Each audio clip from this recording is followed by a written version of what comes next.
Huelgas y disturbios en Petrogrado. Revolución de febrero. Nicolás II abdica. Regreso de Lenin a Rusia. Nuevo gobierno provisional. Kerensky hecho ministro de Guerra y Marina.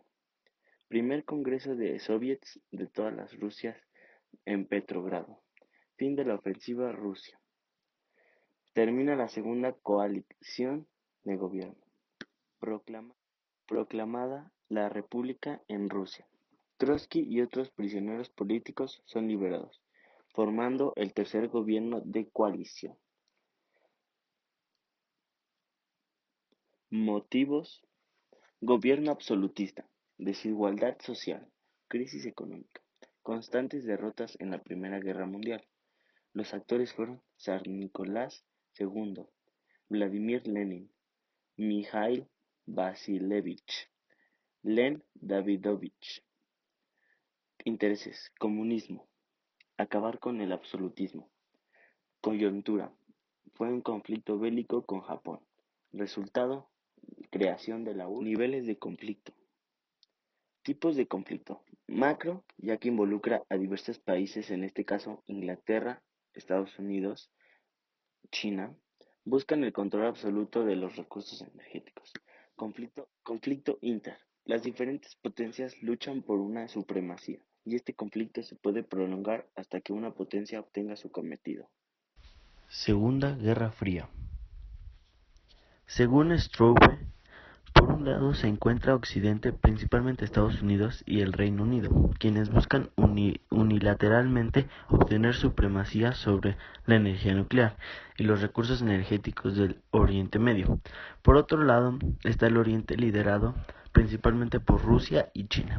Rusia es el mayor proveedor de gas natural y después de Venezuela posee las mayores reservas registradas de petróleo y busca usar el monopolio interno de uno de estos para restaurar su influencia sobre los asuntos mundiales. China, debido a su explosivo crecimiento económico, busca una estabilidad y garantía de surtimiento de petróleo y gas que la haga menos vulnerable a la inestabilidad de los mercados de petróleo. Intereses generales. Los intereses son que la economía de Rusia crezca y sea lo que llegó a ser en la Primera Guerra Fría, siendo rival principalmente de los Estados Unidos. Estados Unidos quiere quitar a Rusia de la economía de Europa. Estados Unidos quiere acabar con el terrorismo, quiere competir con China y ser la primera potencia económica. Para referirse a la actual guerra de estrategias por el control de los recursos energéticos del planeta que libran las grandes potencias mundiales. Coyuntura. En la actual coyuntura de la Segunda Guerra Fría podemos inferir que la invasión estadounidense a Irak en 2003 provocó que Rusia empezara una serie de maniobras con el objetivo de lograr una forma de equilibrio y evitar ser rodeada, para así no permitir que Estados Unidos incluyera a Ucrania y a Georgia como parte de una política para contener y rodear a Rusia, la cual iba en violación a la promesa hecha por Ronald Reagan de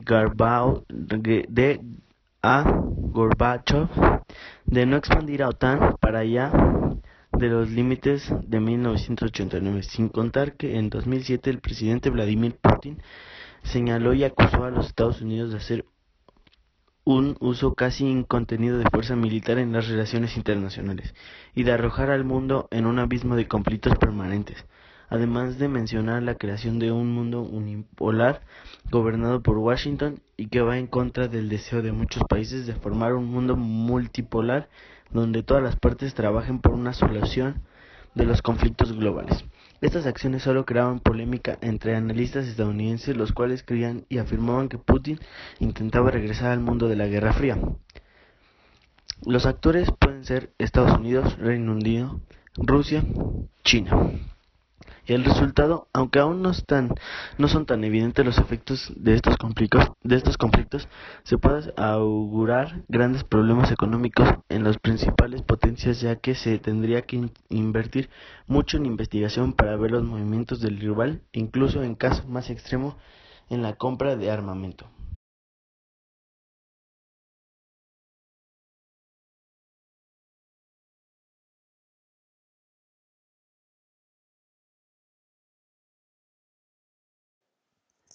En este conflicto hemos encontrado violencia estructural, ya que hay empresas de armamento y grupos de estudio estratégicos que han ido avanzando con el progreso de armas bélicas, y esto puede llegar a ser una amenaza para todas las potencias y para todos los países involucrados en este conflicto.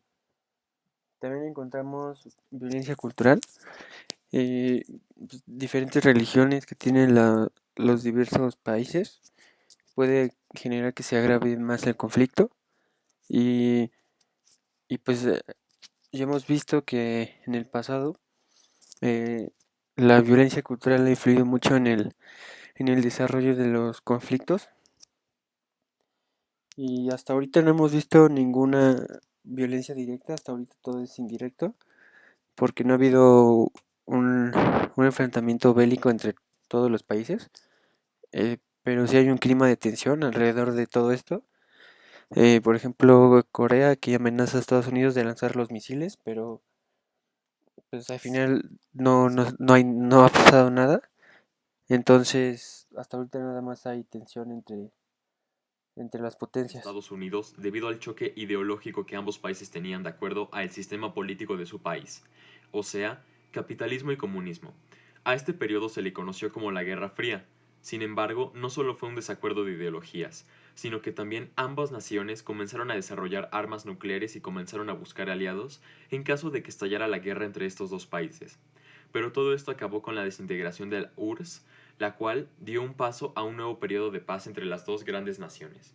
Pero los desacuerdos volvieron a ocurrir cuando en 2003, con la invasión estadounidense a Irak, Estados Unidos desplegó bases militares en los países de Asia Central, anteriormente bajo la influencia rusa, los cuales son ricos en gas y petróleo, sin mencionar el desarrollo de políticas para permitir la expansión de la OTAN, para incluir países exsoviéticos que compartían frontera con Rusia, y los constantes intentos por parte de América de incluir a Ucrania y Georgia en la OTAN, como parte de una política para rodear y contener a Rusia, incluso si esto viola la promesa hecha por Ronald Reagan a Gorbachev de no expandir la OTAN más allá de los límites de 1989. Además, que se incluye la instalación de un escudo antimisiles por parte del gobierno de los Estados Unidos en países como Polonia y la República Checa. Las tensiones también se agudizan con la guerra civil siria, que comenzó en 2011, donde Rusia dio apoyo al gobierno del presidente Bashar al-Assad, mientras que Estados Unidos y Arabia Saudita dieron su apoyo al bando rebelde conocido como el Ejército Libre de Siria. Aunque al mismo tiempo los dos países han cooperado al hacer esfuerzos para detener el Estado Islámico, que se unió a este conflicto en 2015. Todo esto nos lleva a la conclusión de que las naciones como Estados Unidos y Arabia Saudita, junto con el Estado Islámico, van en contra de los intereses de Rusia y provocan que esta nación se vea perjudicada por las acciones tomadas por estos países. Por todo lo anterior mencionado, se cree que una propuesta viable para que la paz perdure sería que Estados Unidos regrese sus tropas a su territorio y cumpla con la promesa que fue hecha por un dirigente suyo en el que ambas partes estuvieron de acuerdo, lo cual consiste en dejar a la OTAN tal y como está y evitar hacer escudos antimisiles en los que se tiene en la mira a Rusia de ser posibles amenazas y perpetradores de ataques contra los Estados Unidos. Y por último, tenemos el resumen de la entrevista. En resumen, la entrevista trató sobre los problemas que tiene el mundo por competir entre países y la guerra que se puede desatar para demostrar quién es mejor. Pero que en la enemistad entre Rusia y Estados Unidos está rara ahora debido a que quieren tener una amistad, así que los bandos quedarían raros y desequilibrados por las dos potencias juntas a la vez.